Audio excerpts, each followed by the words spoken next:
Assalomu alaykum, avvalambor ijtimoiy tarmoq kuzatuvchilari va meni posbonlarim. Mana bugun bizlar Jizzax viloyati Zafarobod tumani Birlik qishloq fuqarolar yig'iniga bir necha kun oldin videosi chiqqandi. Aholining krani yo'q edi, ichimlik suv kelmagandi. Bir yil tashib o'tish jarayoni kuzatilgan. Shu bo'yicha bizlar video chiqardik. Jizzax viloyati hokimi tomonidan nazoratga olinib, hozirgi kunda mana kranimiz o'rnatildi. Kranni oldi. Kranimiz o'rnatildi. Sen yaqinda bo'lasan. Farqat aka, real bo'lgan voqeami? Mana real bo'lgan voqea. Biz mana shu suv masalasi bo'yicha Jamoljonga iltimos qilib, mana shu tarmoqlarga chiqib bir viloyat hokimiga murojaat qilib, bir suv masalasi bo'yicha chiquvdik. Mana shu masala juda qiynalib, mana endi Xudoga shukrki, mana Jamoljon senga rahmat. Mana suvni olib keltirib, mana krandan chiqarib berdilar.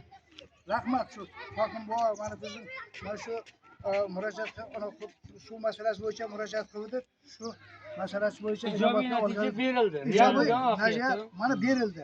Negativchilar hammaga tupurdim. Bosaveringlar. Men aytdim, gapirdim, boshladim, oxiriga yetdim. Mana yetdi oxiri. Xudoga shukr Jamol. Xudoga shukr mana Jamoljonning anosi sharofati bilan mana video qildik. Mana hokim bova mana inobatga olgan ekan. Rahmat, mana shunchalik suvga e'tibor berib mana suvni chiqarib berdi. Mana haqiqat, mana suvimiz chiqdi.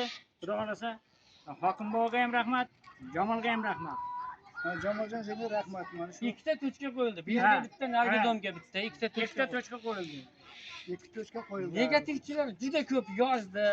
Bekor qilsalar, unday kelmaydi, yo'q. Betaraflar ko'p chiqdi. Mana shu Jamoljonning o'zi ko'rib turibdi, hamma narsani mana shu.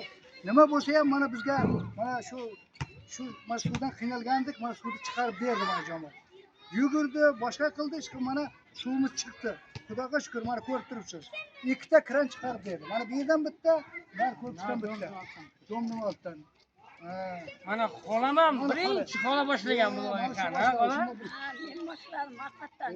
Men mana shu yerga 70-yil kelgan bo'lsam, kran oldimizda yo'q edi. Sarg'ayib hali u yoqqa borardik, bu yoqqa borardik. Bersa yaxshi akalarik, bermasa shunday qiynalib ming'ayib kelardik.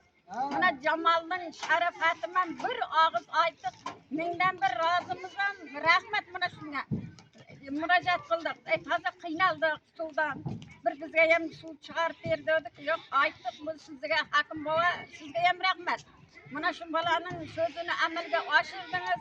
Mana bizga kran chiqarib berdingiz. Juda minnatdormiz sizdan. Mana biz ham suvli bo'lib qoldik. Shunday xursandmiz. Keling hokim bova, kelsangiz bir choydan yangi suvdan choy damlab beramiz. Rahmat sizga, shunchalik hurmat qildingiz. Mana suv chiqarib berdingiz. Hammamiz xursandmiz. Bu kran chiqqancha menga nima malomatlar, nima toshlar otildi. Negativchilar omadlaringni bersin, bosaveringlar. Salomat bo'linglar. Men qilgan mehnatimga, xizmatimga roziman. Rahmat. Xalq rozi bo'lsa, senga ham rahmat, hokim bovamizga ham rahmat. Hamma xalqning yuzi ham yorug' bo'lib qoldi. Mana biz ham suvli bo'lib qoldik, elga qo'shilib qoldik. Lekin juda ham qiynalib, har kuni Bu qatorda Zafarobod tuman suv boshqarmasiga, Jizzax viloyat suv boshqarmasiga ham rahmat. Ular ham shunchalik turbalarni bilan yordam berib, mana qurib berishga yordam berib, mana shunchalik xizmat qildi. O'shalarga ham rahmat. bu hali buni ko'mish jarayonlari bo'ladi. Bugun erta Xudo xolasa ekskavatorimiz kelib, bu yerda yana keyingi kavlab, lisensiyalar bilan chiroyli jarayonni ham qo'yib o'tamiz. Rahmat. rahmat.